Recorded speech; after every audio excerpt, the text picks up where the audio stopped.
여러분 안녕하십니까? 경제 현장 오늘입니다. 시장 금리가 계속 오르면서 대출자들의 부담이 커지고 있습니다. 고금리 속에서도 가계 대출은 계속 늘어 빚 폭탄 리스크가 부각되고 있는데요.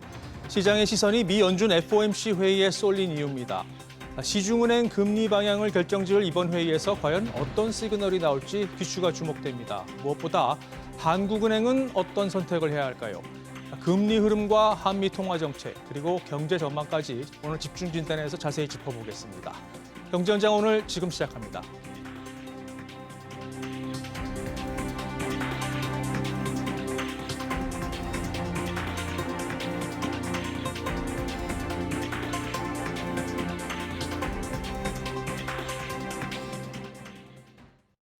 함께해 주실 두 분 소개해드리겠습니다. 서강대 경제학부 허준영 교수 그리고 유튜브 채널 86번가 정광우 대표 나오셨습니다. 두 분 어서 오십시오. 먼저 시장 금리 흐름부터 좀 짚어보죠. 연준의 긴축 기조가 좀 길어지면서 미국 국채 금리가 계속 고공행진을 하고 있잖아요. 이게 또 우리 국채 금리에도 지금 영향을 미치고 있고 특히 이제 은행채 금리 향세가 좀 눈에 띄는데 결국 이게 대출 금리를 끌어올리고 있단 말입니다. 어느 수준까지 지금 올라온 건가요? 지금 대출가 은행채 1년물 금리가 4%를 넘었고요. 그리고 이게 더 문제가 될 수 있는 것은 앞으로 조금 은행채 금리가 추가적으로 상승할 여지가 좀 존재한다는 것. 네. 사실 작년 이맘때 무슨 일이 있었냐면 레고랜드 사태가 있었는데 그때 사실은 고금리 대출이 되게 많이 고금리 예금이 많이 판매됐었거든요. 그렇죠. 네, 그게 이제 돌아오면서 예금 다시 그걸 연장해야 되니까 은행들이 다시 고금리를 제시하면서 은행이 아무래도 지금 수신을 할 때 조금 금리가 올라가는 부분이 있는 것 같고요. 네. 그래서 또 이제 은행채 최근에 발행이 저번 달까지는 올해는 좀 갚는 모드로 갔었는데 이번 달부터는 다시 좀 발행되는 모드로 가고 있고요. 네. 이런 부분들이 전반적으로 지금 은행채 금리를 올리고 있고 또 사실 국채도 잘 보면 미국 국채 금리가 올라가면 결국은 그것이 우리나라 국채 금리에 영향을 줘서 네. 은행채 금리에 영향을 줄 수밖에 없거든요. 네네. 그런 부분들에서 지금 향후에도 은행채 금리가 좀 올라갈 부분, 여지가 존재한다라는 게 조금 안 좋은 소식이죠. 네. 자, 대표님께서는 채권금리 당분간 오르면서 유지할 거로 보시나요? 지금 교수님께서는 그렇다고 보셨는데 어떻습니까? 네, 우리나라의 경우로 살펴보게 되면은 말씀해 주신 대로 두 가지 요인입니다. 하나는 미국 쪽에서의 금리가 계속 올라가고 있다라는 것이고요. 네. 이 부분에 있어 가지고서는 오늘 밤에 있을 FOMC가 결국은 좀 분수령이 되지 않겠느냐 생각인데 네. 아무래도 그동안 좀 많이 왔기 때문에 여기에서 추가적으로 지금의 탄력을 기대하기는 어렵다. 그러니까는 어느 정도 상방이 이제는 좀 막히지 않을까라는 생각이고요. 네. 그리고 우리나라만 놓고 봤었을 때에는 아무래도 작년 레고랜드 이후 딱 1년 되었기 때문에 물량 부담이 존재를 합니다. 네. 반대로 다음 달에는 작년에도 보시게 되면은 오히려 이렇게 상황이 안 좋아졌었던 것의 영향, 그래서 9월 달에 이런 발행이 많았던 거의 영향으로 인해 가지고서 발행이 오히려 또 그때는 급감했던 시기가 있거든요. 네. 그래서 이달을 좀 넘어가게 되면 다음 달에는 물량 부담이 조금 또 줄어들면서 시장 안정화에 기여를 하지 않을까라고 보고 있습니다. 네. 그런데 금리는 높아지는데 지금 가계대출은 계속 늘고 있단 말입니다. 그래서 금융당국이 지금 대출 공급을 억제하기 시작을 했는데 쉽게 생각했을 때 가계대출을 억제하려면 한국은행이 기준금리를 올리면 되지 않을까? 이런 단순한 생각도 할 수 있을 것 같아요. 근데 한국은행은 지금 왜 동결로 갈 수밖에 없는 건가요? 사실은 금리를 올릴 수 없는 여러 가지 요인이 존재하기 때문인 거고요. 금리라는 거는 계속해서 말씀드리지만 너무나도 큰 툴이기 때문에 경제 전반적으로 영향을 미치기 때문에 전에 연준 이사 중에 한 분이 그런 얘기 한 적이 있거든요. 금리 변화라는 거는 바위 틈 사이까지 적신다라는 얘기까지 한 적이 있거든요. 아주 광범하게 경제에 영향을 주는 거기 때문에 지금 금리가 전반적으로 경제 상황이 좋고 인플레이션이 이 정도 발생하고 있으면 금리를 올려서 또 가계부채도 좀 관리를 해주는 게 맞는데 네. 경기가 지금 좋지 않은 상황이고 부동산 PF도 여전히 남아있는 상황이고 이런 상황에서 사실 함부로 금리를 올렸다가 더군다나 우리나라 같은 경우는 변동금리의 비중이 굉장히 높기 때문에 금리 상승의 효과가 대출자들에게 그대로 전달되는 구조이거든요. 네. 그래서 그런 측면에서는 사실 쉽지 않은 선택이죠. 그렇다면 다음 달 금통위는 어떻게 예상을 하시나요? 저는 올리는 쪽에 지금 스탠스는 가 있는 건 분명해 보이고요. 한국은행에서도 그러니까 실제로 핸들은 틀지 않았지만 깜빡이를 아주 살짝 킨 상태라고는 생각합니다. 너네 여차하면 우리 금리 올릴 수도 있어라고 시그널은 주고 있지만 네. 사실은 핸들을 돌리지는 못할 거라고 생각을 하고요. 핸들을 돌리는 것 이전에 다른 정책들, 그러니까 뭐 거시 건전성 정책 같은 것으로 대응을 먼저 하겠죠. 지금 금융위에서 나오는 얘기들도 어쨌든 간에 다시 대출을 좀 죄는 방향으로 가지 않습니까? 네. 금리를 건드리기 이전에 먼저 미시 정책이 먼저 가겠죠. 그렇군요. 대표님께서는 한국은행 스탠스를 어떻게 보고 계세요? 네, 만약 한국은행의 정책이 통화 정책이 대출 수요를 옥죄할 수 있다라고 하면, 그러니까는 거기에 굉장히 효과적이라고 하면은 뭐 그거를 해도 되겠죠. 근데 네. 한국은행의 정책이라는 것 자체가 경제 전반에 굉장히 적용이 되는 부분인데 다른 쪽에서는 사실 지금 옥죄는 정책을 펴기에는 좀 약한 부분이 그러니까 우리 경제 체력이 많이 떨어져 있다라는 뜻이고요. 네. 그렇다라고 하면은 한국은행 혼자서 경제를 끌고 가는 것이 아니고 대출 수요에 대해 가지고서는 다른 또 금융 유관 기관들이 네. 대출 수요를 좀 억제할 수 있는 정책을 쓸 수 있는 것들이 저는 충분히 있다라고 생각을 합니다. 그래서 이 부분은 한국은행의 금리 정책에만 달려 있는 것이 아니기 때문에 그렇다라고 한다면은 다음번 회의에서도 결국은 동결을 결정하지 않을까라고 생각을 합니다. 그렇군요. 자, 어쨌든 이제 시장의 시선은 FOMC 회의에 지금 쏠려 있습니다. 우리 시간으로 이제 내일 새벽 3시면 결과가 나올 텐데요. 현재로선 금리 동결 전망이 굉장히 우세한 상황입니다. 여기 동의하시는지부터 좀 궁금해요. 뭐 지금 기정사실로 지금 시장에서는 받아들여지고 있는데 먼저 교수님은 어떻게 보십니까? 저 동결할 수밖에 없을 것 같고요. 할 수밖에 없다. 네. 그 네. 이유는 지금 너무 섣불리 올리기에도 사실은 연준에서 조금 기다려보자라는 스탠스가 저는 분명히 있어 보입니다. 그래서 네. 이제까지 금리를 많이 올렸으니까 한번 기다려보자라는 스탠스인 거고, 그리고 최근 들어서 뭐 유가 얘기를 하시는 분들이 많이 계신데 네. 근데 유가라는 것도 이제 어느 정도 계속 이렇게 높은 유가가 지속되느냐를 연준이 좀 관찰할 필요가 있을 것 같습니다. 저희가 작년 3월에 연준이 금리를 막 올리기 시작했을 무렵을 생각해 보면 그때는 사실은 인플레이션이 굉장히 높았던 이유가 유가나 원유, 그러니까 곡물 가격 같은 것들이었죠. 네. 원자재 가격이었죠. 그것이 추후에 결국은 노동시장 쪽으로 옮겨 붙으면서 이제 인플레이션이 조금 뒤로 계속해서 꼬리가 길어지는 현상이 벌어지고 우리가 지금 오늘날까지 온 거잖아요. 네. 그럼 유가라는 게 여기서 다시 올라간다라고 하면 그것이 사실 얼마나 이 고유가가 지속될 것이냐가 향후에 미국 경제의 또 다른 부분으로 옮겨 붙을 것이냐, 그리고 그것이 연준이 굉장히 중요하게 생각하는 근원 물가를 또 건드릴 것이냐라는 부분은 결국은 이것이 얼마나 유가가 고유가가 오래 지속될 것이냐랑 관련이 있어 보이거든요. 근데 지금은 그 초입 단계입니다. 그래서 연준의 입장에서는 유가 자체만 가지고 금리를 다시 인상해서 대응하기보다는 이번에 한번 기다려서 가고 그 다음에 연말로 가면서 결정을 할 거라고 저는 보여서 이번에는 동결이지만 매파적으로 동결할 것 같습니다. 메시지, 이번엔 두 가지 툴이 더 있잖아요. 하나는 메시지로 하는 툴이 하나 있고 또 하나는 점도표로 네. 하는 툴이 있잖아요. 그 두 가지 툴을 통해서 약간 매파적인 스탠스가 나오긴 할 것 같습니다. 그렇군요. 동결할 수밖에 없다고 지금 교수님께서 말씀해 주셨는데 대표님도 같은 생각이신가요? 네, 뭐 사실상 동결이다라고 생각을 합니다. 네. 왜냐하면은 그 미국채 선물 시장을 가지고서 향후 어떤 금리 결정을 가져갈 것인가 연준이 네. 이에 대한 확률을 계산하는 그런 곳이 있습니다. 그 보게 되면은 거의 뭐 99%의 확률로 지금은 동결을 보고 있는데 이 숫자가 연준이 생각하는 실제로 결정할 것과 좀 차이가 많이 난다라는 생각이 들 때는 연준이 너무 시장에 큰 놀라움을 주지 않기 위해 가지고서 사전적으로 그 기대를 바꾸기 위한 노력들을 하는 경우들이 있거든요. 네. 근데 이번에는 그런 게 없었습니다. 그러니까 이거는 사실상 본인들의 속마음이 그것과 같다라는 거를 일단은 얘기한 것으로 보이고요. 그러다 보니 원래 같으면 전통적으로는 금리 결정에 우리가 가장 초점을 맞춰 봐야 되겠지만 이번엔 금리 결정이 너무나도 한쪽으로 사실상 결정된 상황이기에 네. 다른 요인들에 오히려 시장이 더 집중해가지고서 연준의 속내를 읽어보려고 노력하지 않을까 생각합니다. 네. 결국은 그 속내를 읽기 위해서 파월 의장이 이제 어떤 얘기를 내놓느냐가 굉장히 중요하잖아요. 어떻게 예상하세요? 먼저 대표님 생각이 좀 궁금합니다. 네, 사실 이거를 조금 더 앞쪽으로 끌고 가가지고서 시기를 보게 되면은 저는 연준에서 조금 더 매파적인 이야기가 나오게 된 시기가 언제부터냐라고 하면 최근에서는 부채 한도 협상이 오히려 타결된 직후부터라고 생각을 합니다. 네. 그러니까는 그때부터 어떤 일이 벌어졌었냐 하면은 이제 재무부의 잔고가 거의 바닥이 났었어요. 근데 그거를 채워 나가야 되는데 네. 근데 그 재원이 도대체 어디서 돈이 나올 수 있느냐라고 했었을 때에 연준의 영래포 잔고라는 게 있습니다. 네. 여기가 사실상 초과 유동성을 연준이 약간 더 돈을 주고서 금리를 조금 더 줘서 그러니까 혜택을 줘서 돈을 잡아놓고 있는 거거든요. 네. 그 자금이 재무부에서 발행하는 채권 쪽으로 들어갈 수 있도록 만들어주는 통로를 만들어 이제 노린 건데, 네. 근데 그러기 위해서는 조금 매파적으로 얘기를 해야 되거든요. 근데 지금 이제 6월 초부터 그런 게 시작이 된 건데 지금 9월 말이 거의 다 됐습니다. 네.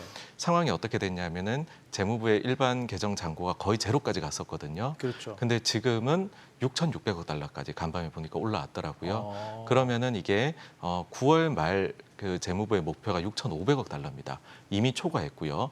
연말까지는 7,500억 달러인데 이것도 거의 근접을 해 있다.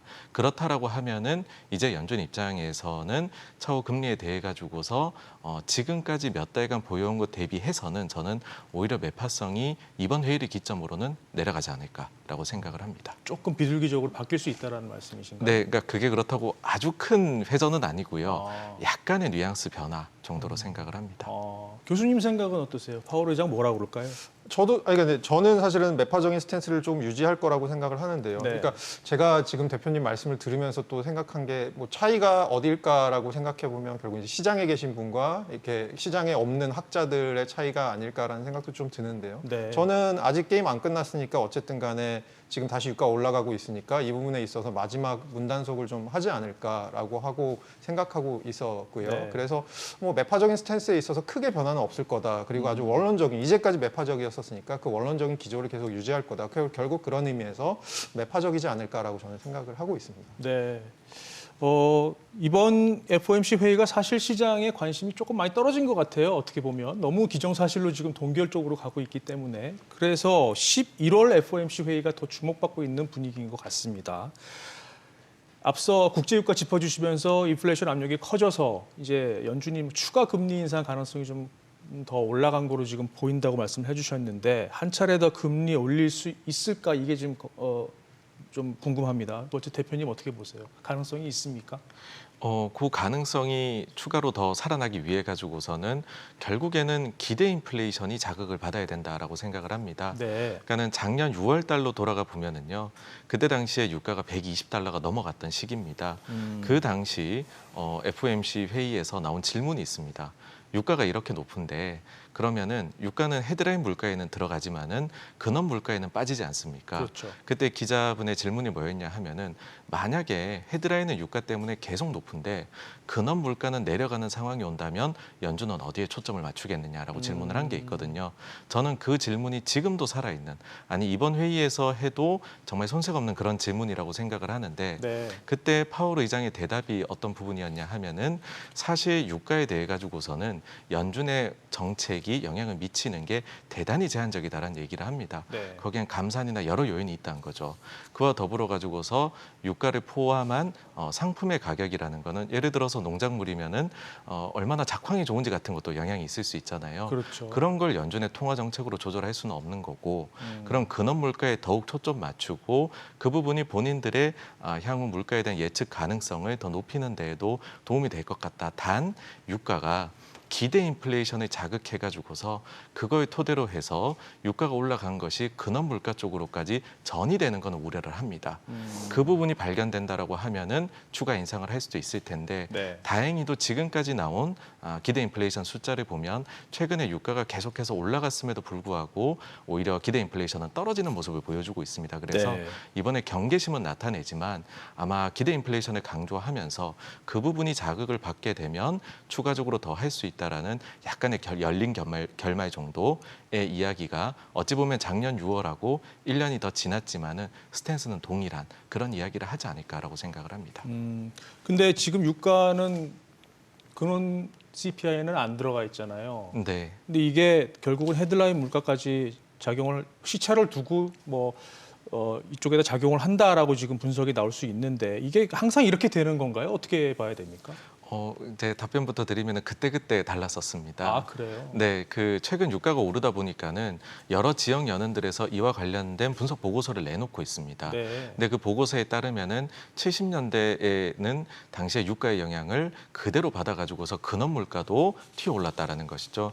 근데 이제 90년대 중반부터 해가지고서 특히나 2000년대 들어와가지고서는 유가가 근원 물가까지 넘어오는 경우는 잘 발견이 되지 않았다입니다. 아, 그래요? 네, 그래서 이번에는 근데 아직 누구도 확답을 할 수가 없는 거죠. 이게 어떻게 될 것인지는 네. 사실은 지나봐야 아는 건데 거기에서 선행적으로 우리가 알 수 있는 지표가 뭐냐라고 하니까 기대 인플레이션이 자극받았을 때에는 그게 근원 물가까지로도 넘어오곤 하더라. 그러다 보니까는 의외로 지금 기대 인플레이션에 대해 가지고서 좀 연준에서도 주목을 하고 있다. 네. 그렇게로 보입니다. 기대 인플레이션에 주목해 봐야 된다라고 말씀해 주셨고요. 교수님 보시기엔 어떠세요? 11월 FOMC에서 뭐 금리 인상까지는 아니더라도 최소한 어쨌든 지금 긴축 기조가 더 오래 갈 것이라는 예상한 무게가 지금 실리는 것 같아요. 맞습니까? 그러니까 저는 오히려 질문을 좀 바꾸고 싶은 거는 파이낸셜 마켓에서는 금리를 한 번 더 올리고 안 올리고가 중요한 것 같아요. 근데 네. 제가 보기에는 오히려 미국의 실물에 영향을 주는 부분에 있어서는 금리를 한 번 더 올리고 안 올리고보다는 지금의 이 고금리 기조가 얼마나 오래 갈 것인가가 저는 오히려 더 중요한 이슈가 아닐까라고 생각을 하고요. 그렇군요. 연준에서도 그렇게 봤을 때는 이번에 이제 점도표랑 경제 전망치가 수정되잖아요. 네. 이때 이제 올해 전망치는 사실 올해는 이제 거의 다 같고요. 네. 그러면 이제 내년이랑 후년 전망치가 어떻게 조정될지를 조금 눈여겨볼 부분이 저는 중요한 부분 중에 하나라고 생각합니다. 경제 전망 그러면 어떻게 나올까요? 올해는 올리겠죠. 올해는 지금 1% 초반에 잡아놨었는데 네. 지금 연율로 따져보면 1분기, 2분기 다 2% 넘었거든요. 네. 그래서 아마 올해 성장률 전망치는 2%까지도 올릴 수 있을 것 같고요. 그렇습니까? 예,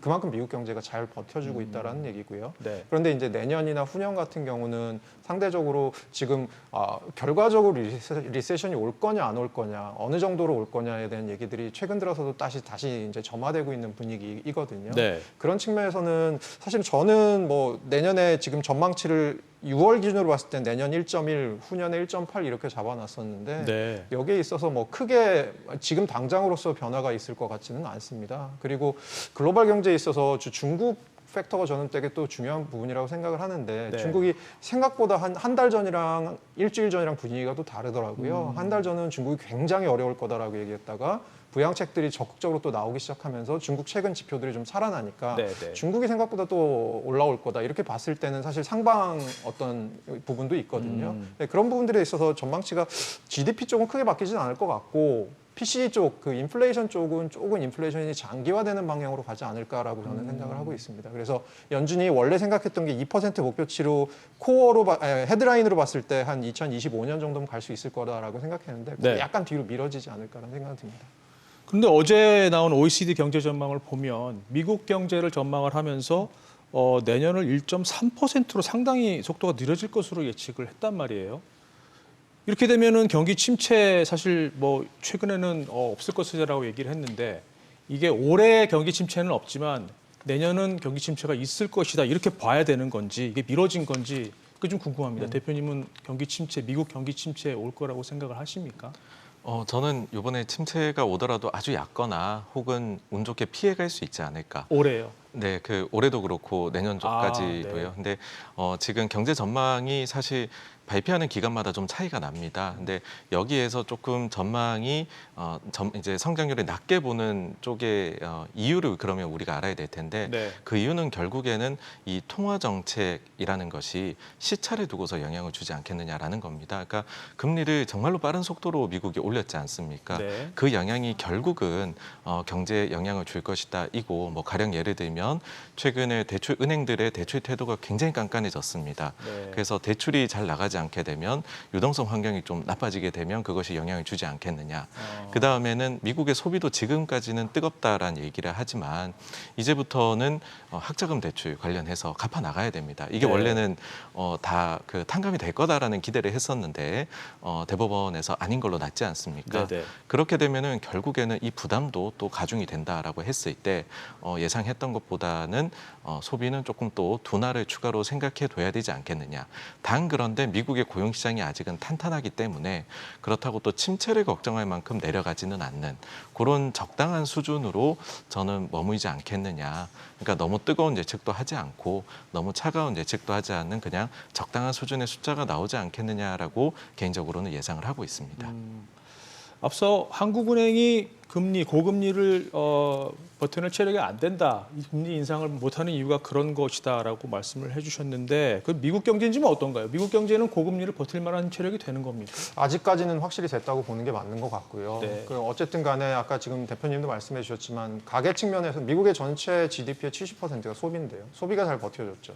이유는 뭐 여러 가지가 있겠지만 그 코로나 때 대량으로 살포된 어떤 재정 지원, 그 지원, 재난지원금 같은 것들, 그리고 가계의 초과저축 같은 부분들. 왜냐하면 코로나 때 나가서 쓸 수가 없으니까요. 네. 이런 부분들이 아직도 쌓여 있다. 물론 여기에 대해서는 이것이 다 소진됐다, 가계 저축이 다 소진됐다라는 의견도 있고 조금 남아있다라는 의견도 있는데 요거는 뭐 사실 추가 저축이라는 부분이 어떻게 매저하느냐에 따라서 저희가 다른 거기 때문에 좀 다른데요. 네. 소비가 잘 버텨줬고 노동시장 잘 버텨줬는데 어쨌든 최근 들어서 노동시장은 약간씩이나마 조금 더 쿨다운되는 분위기는 나오고 있고요. 소비는 계속해서 이렇게 버티기는 아마 쉽지 않을 것으로 보입니다. 그러니까 이유는 어쨌든 간에 저축이 소진되는 부분이랑 고금리 때문에 어쨌든 간에 고물가의 압박이 계속돼서 이제 지속될 것 같거든요. 그러면 사실은 소비도 좀 꺾일 수밖에 없긴 할 것 같은데 그리고 이제 대출도 기준이 점점 까다로워지다 보니까 그러니까 시장의 돈이 좀 마르다 보니까 대출 기준이 까다로워지잖아요. 그러니까 결국은 이 부분도 조금 영향을 미칠 것 같고 학자금 대출 영향 미칠 것 같고요. 네.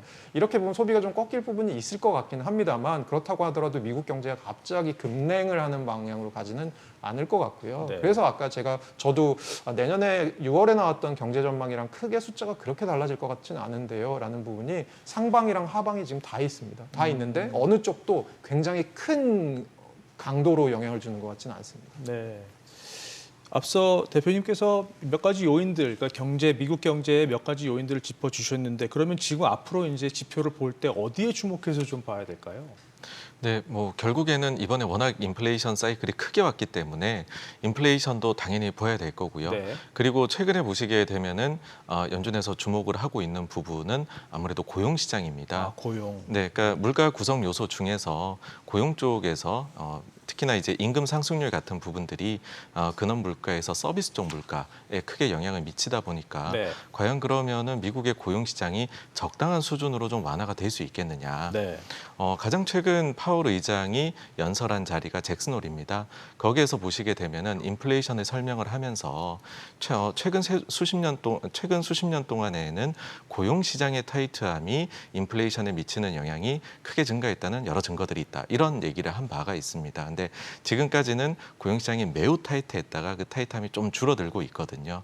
그러니까 이 부분에서 좀 더 이제 타이트함이 줄어들어가는. 근데 이게 또 대량의 실업은 발생시키지 않는. 그러니까 조합을 해보면 좀 골디락스 같은 조합이거든요. 네. 그런 조합을 연준은 가장 기다리고 있다라는 거고요. 네. 그게 나타나가지고서 근원 쪽의 물가가 안정이 된다라고 하면 그러면은 지금 나오고 있는 유가 쪽에서의 그 불안감, 유가 올라간 것이 재차 물가를 자극하지 않겠느냐라는 부분에서 헤드라인과 근원 간의 그 이제 연결고리가 끊어져 버리는, 그러니까 전이를 시키지 않고도 막을 수 있는 바로 그 힘이 고용시장에서 나올 것이다라고 보거든요. 그래서 네. 저는 고용시장이 앞으로도 결국은 뭐 인플레하고 같이 엮어가지고서 중요한 지표가 아닌가라고 생각을 합니다.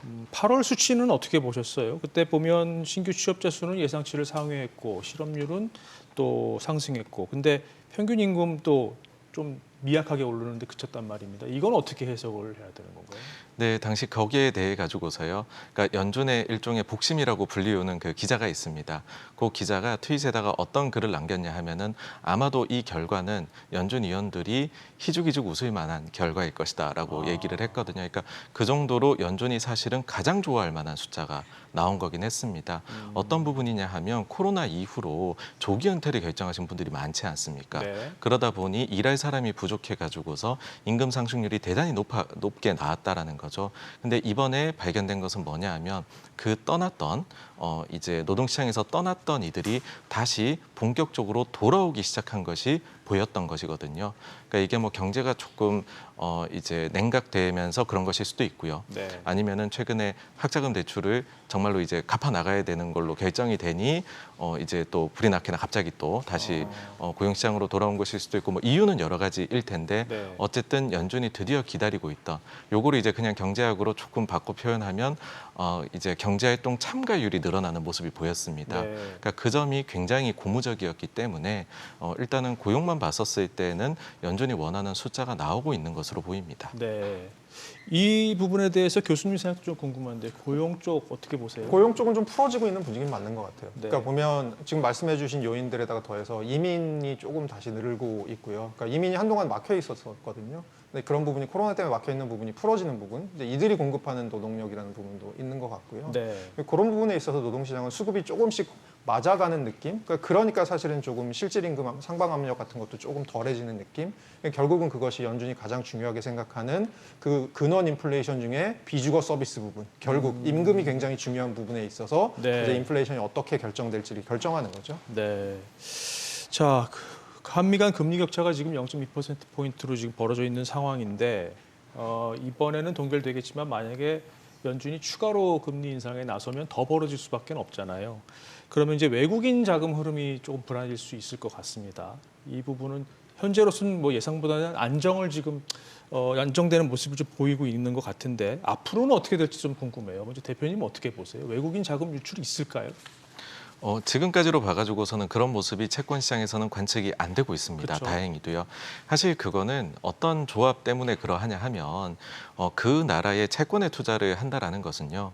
단순히 금리 차이만 금리도 보지만은 그와 더불어서 투자자 입장에서는 환 변동 위험에 노출이 되는 거거든요. 네. 그러면은 그와 더불어서 확정을 짓기 위해서 위험을 환율에 있어 가지고서 수합을 하게 됩니다. 그러니까 일종의 해지 보험을 걸게 되는 거죠.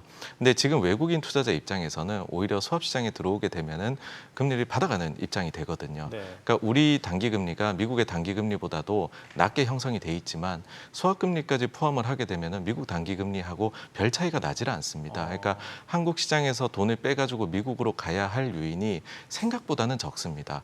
그러다 보니까는 뭐 원래도 단순히 내외 금리 차 때문에 환율이 형성이 되진 않는다라고 얘기를 하지만 그것과 마찬가지로 자금의 흐름이라는 것 자체가 종합적으로 봤었을 때는 그 실익이 별로 없거든요. 한국하고 미국하고 왔다 갔다 하는 게 그러니까 그런 점들도 일단은 채권 시장이 에서 외국인들이 별로 그렇게 빠져나가지 않는데 도움을 주고 있다이고요. 그렇기 때문에 뭐 금리 차이가 여기에서 뭐 약간 더 난다거나 이렇게 해도 그게 크게 그림을 바꿀 수 있는 요소는 아니다라고 보고 있습니다. 그렇군요. 자, 또 한 가지 짚어봐야 될 게 이제 점도표예요. 이게 지금 뭐 어쨌든 연준이 시장에 보내는 시그널 툴로 하나로 이제 지목을 해주셨는데 어떻게 예상하십니까? 교수님? 저는 점도표를 저도 오기 전까지 계속해서 좀 보다가 고민을 했는데요. 저는 점도표 크게 바뀌지 않을 거로 올해는 보고 있고요. 변화가 없을 것이다. 변화가 없을 거라고 네. 저는 생각하고요. 그 얘기인즉슨 이제 점도표 상으로 보면 지금 한 번 정도 금리 인상이 남았다고 생각을 할 수 있는데 뭐 그 정도에서 점도표는 크게 변화 없을 것 같고요. 그리고 내년하고 후년은 아까 제가 말씀드린 대로 약간 점도표의 상향은 있을 수 있을 것 같다라는 생각을 하고 있습니다. 그렇군요. 네. 대표님 생각은 어떠세요? 네, 말씀해 주신 대로 지금 올해 거는 뭐 일단 추가 1회 인상 가능성은 계속해서 열고 가지 않을까 생각이고요. 네. 내년도에 대한 부분이 굉장히 갑론을박이 있는 것 같습니다. 네. 그러니까 이 부분을 뭐 약간 더 상향을 할 것이냐 아니냐인데 그런 이야기가 나오는 것 자체가 찍혀 있는 점이 굉장히 박빙입니다. 그러니까 지난번에 보시면은 18명의 위원들이 점을 찍었는데요. 네. 4.5% 위를 찍은 위원이 10명, 4.5% 아래를 찍은 위원이 8명이거든요. 네. 그러다 보니까 이번에 한 명만 왔다 갔다 하더라도 결과가 달라질 수 있다는 거죠. 그래서 제가 생각을 할 때에는 오히려 이번에는 지난번하고 같게 나오거나 혹은 이번에 점을 찍는 인사의 변동이 좀 있습니다. 그러니까 우리가 제임스 블라드라고 되게 매파적이었던 위원이 있었잖아요. 네네. 그 위원이 지금은 떠났습니다. 그렇죠. 그 다음에 추가적으로 쿠글러라고 해가지고서 바이든 정부에서 임명한 인사가 확정되어 가지고서 들어오게 되거든요. 네. 그러면은 아무래도 좀 비둘기 성향이기 때문에 오히려 생각보다는 그러니까 시장에서는 얼마나 올라갈지를 보고 있는데 저는 내년도 거에 대해 가지고서도 같거나 오히려 아니면 한 표 정도 차이로 내려올 수도 있지 않을까이고요. 그 다음에 올해 거에 대해 가지고서는 사실 1회 인상이 유지될 거다라는 거에 대해서는 아무도 논란의 여지가 없는데 네. 그 구성 숫자가 달라지지 않을까에 대해서는 촉각을 곤두세울 것 같아요. 네. 지난번에는 이제 추가 더 인상이 있다가 12명이었고요. 아니다가 6명이었습니다. 네. 근데 그 정도로 좀 매파적으로 기울었었기 때문에 이번에는 오히려 이제 동결 쪽으로 6명보다는 조금 늘지 않을까라는 생각을 합니다. 그러면 시장에서는 거의 이제 피크에 금리는 도달을 했구나라는 생각을. 근데 이제 되게 강렬한 수준은 아닌 거죠. 그 네. 점도표 바꾸는 건 네, 중간값은 네. 아니니까요. 그러니까 약간의 좀 심리 변화 정도 이끄는 수준이지 않을까 싶습니다. 그렇군요. 그 점도표 관련해서는 뭐 큰 변화는 없을 것이다라는 게 두 분 의견인 것 같네요. 자, 이제 가장 궁금한 건 그렇다면은 연준이 긴축을 언제 끝낼 것이냐, 최소한 시그널을 언제 내보낼 것이냐 이 부분인데 이 부분은 교수님 어떻게 전망하십니까? 지금 시장에서는 지금 가장 다수의 뷰가 내년에 4번 내릴 거다. 그러니까 100bp 내릴 거다라는 게 지금 시장에서 가장 다수의 뷰거든요. 그리고 가장 최초의 인하는 한 6월쯤, 내년 6월쯤 있을 거다라는 6월쯤. 건데 네. 정광훈 대표님이 이제 전에 하신 말씀 중에 기억에 남는 게 하나가 연준이 최근에 데이터를 보면 마지막으로 금리를 올리고 나서 언제 내리냐? 그럼 평균 한 11개월 정도 걸렸다고 하더라고요. 근데 그렇게 보면 지금 뭐 그거에 따라서 생각해 보면 내년 한 정말 6월이나 7월쯤이 첫 인하가 될 가능성이 크긴 할 것 같은데요. 네. 저는 약간은 오늘 계속해서 말씀드리는 부분 중에 하나는 저의 뷰는 약간 여러 가지 이유로 뭐 국지적인 어떤 이유거나 아니면 유가의 이유거나 여러 가지 이유로 조금 더 금리가 조금 고금리가 오래 지속될 것 같다는 느낌이 저는 약간 그쪽으로 보고 있는 거거든요. 네. 그래서 그런 측면에서는 사실 네, 약간의 여지가 있지 않을까 싶습니다. 대표님 의견은 어떻습니까? 언제쯤 금리 인하가 시작이 될까요? 네, 그 지금 방금 교수님께서 말씀해주신 대로 그 시장에서 정확히 그 똑같은 논리로 내년 한 6월 내외 정도를 첫 번째 인하 정도로 보고 있습니다. 다만 그 확률이 막 지금 보시는 것처럼 뭐 90% 이상의 확률 그런 게 아니고요. 네. 계속해서 시시때때로 6월 됐다가 5월 됐다 또 그 뒤로 밀렸다 이런 게 왔다 갔다 합니다. 그래서 아마도 내년 한 상반기 정도까지는 추가로 우리가 더 많은 데이터를 확인을 할 수가 있잖아요. 네. 그래서 일단 시작점은 6월 정도로 맞춰놓고 그 다음에는 추가적으로 들어오는 데이터를 보고서 아마도 연준에서 말로써 그 수위를 좀 조절해 나가지 않을까. 다만 일단 기준점은 그럼에도 불구하고 우리가 잡고 가야 되니까 네. 그거는 내년 6월 정도로 시장도 그렇고 저도 그렇고 그렇게 보시는 것이 일단은 과거로 봤었을 때는 합리적이지 않을까라고 생각을 합니다. 그렇군요. 자, 좀 지켜봐야 될 것 같습니다. 오늘 여기까지 듣겠습니다. 지금까지 서강대 경제학부 허준영 교수 그리고 유튜브 채널 86번가의 정광우 대표였습니다. 두 분 말씀 고맙습니다.